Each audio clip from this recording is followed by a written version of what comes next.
بقية الفراخ ازاي تعمليها على الناشف، وبعد كده تحطي عليها الميه وتسلقيها. عندي هنا 3 معالق سمنه بلدي، هنزل عليهم بالفراخ كده نديها صدمه.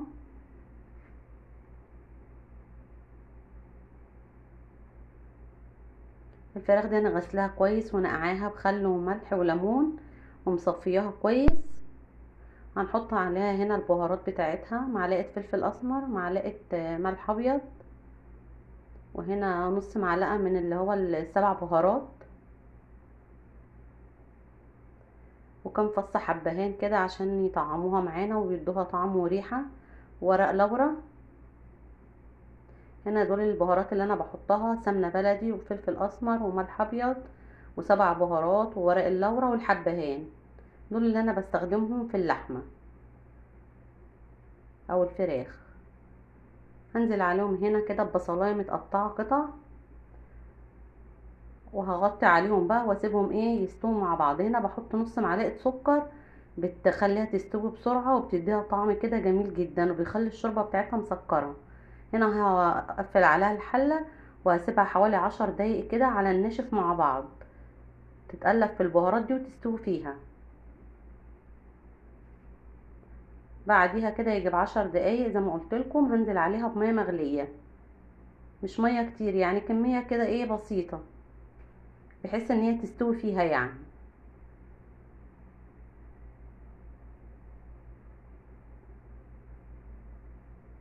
بقلب بقى كده، اجيب الحتت اللي كانت تحت دي اطلعها فوق علشان نقلب المكونات فيها كويس.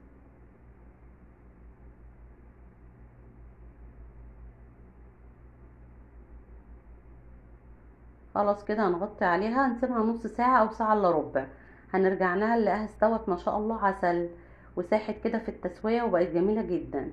المرة دي هنعملها مختلفة عن كل مرة، غير اللي في الصينية وغير المشوية. هنحاول نغير من الطريقة شوية. وبعد كده اما بتطلع بدهنها صلصة ومعلقة فلفل اسمر وبحطها تحت الشواية، بتبقى جميلة جدا ومتحمرة وشكلها تحفة.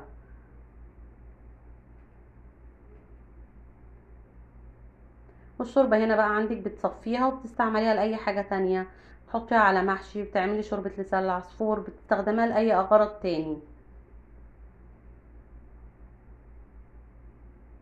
هنا هنبدأ نجهز للبسلة. عندي هنا دي معلقة دهنة، دي دهنة ضاني، أنا بحب أستخدم للخضروات الدهنة، بتبقى لها طعم جميل جدا كده في العمايل بصراحة. يعني بحط معلقة صغيرة مش بكتر، واحط عليها معلقتين زيت، أي زيت نباتي عندك بتحطي منهم معلقتين.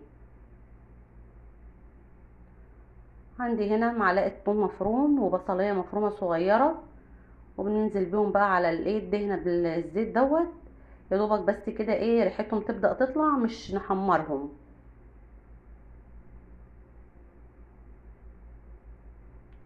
ريحتهم جميلة جدا مع خليط الدهنة بصراحة، بتفرق في الطعم قوي. وعندي هنا كيلو طماطم فرمته وصفيته، هنزل بيها على البصلاية والثوم.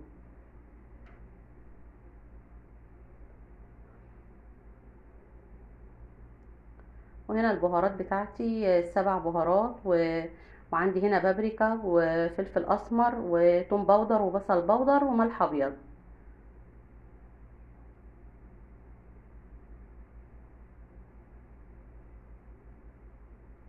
هسيبها بس تتسبك كده في بعضها، وقوامها هيتقل شويه، ما نخليهاش تتقل قوي. هنا هنجيب عندنا البسله المجمده، هتستعمليها كانها بسله طازه بالظبط، بس لو مشيتي على الطريقه اللي هتتعمل بيها. هنا دي بسله مجمده، لو عندك يعني مش مخزناها ومضطريه ان انت تعمليها، تنزلي عليها بميه مغليه، تغطيها كده بالميه وتسيبيها حوالي 10 دقايق كده لما التلج يفك. لازم تنزلي منها التلج، لان التلج ده لو حطيتي البسلة على الصلصة مباشرة هتغير طعمها، والتلج اللي فيها ده هيغير طعم البسلة وهيغير طعمها، مش هتبقى حلوة. لازم تنزلي منها التلج، تنقعيها لمدة 10 دقايق، وبعد كده تغسليها مرتين بمية نضيفة كده كويسة بعد ما تغسليها، وتصفيها وتنزلي بيها على الصلصة. كده الصلصة بدأت تتقل شوية معانا اهي. هننزل بالبسلة بتاعتنا عليها، هتتسبك بقى كده في بعضها وتستوي، هتقعد لها حوالي ربع ساعة على نار هادية. وبعد كده هتاكلوا معانا احلى بسلة واحلى فراخ متحمرة تحت الشواية، وبسلة كده عسل، ومش هتاخد منك حاجة. واشوفكم على خير ان شاء الله في الوصفة الجاية.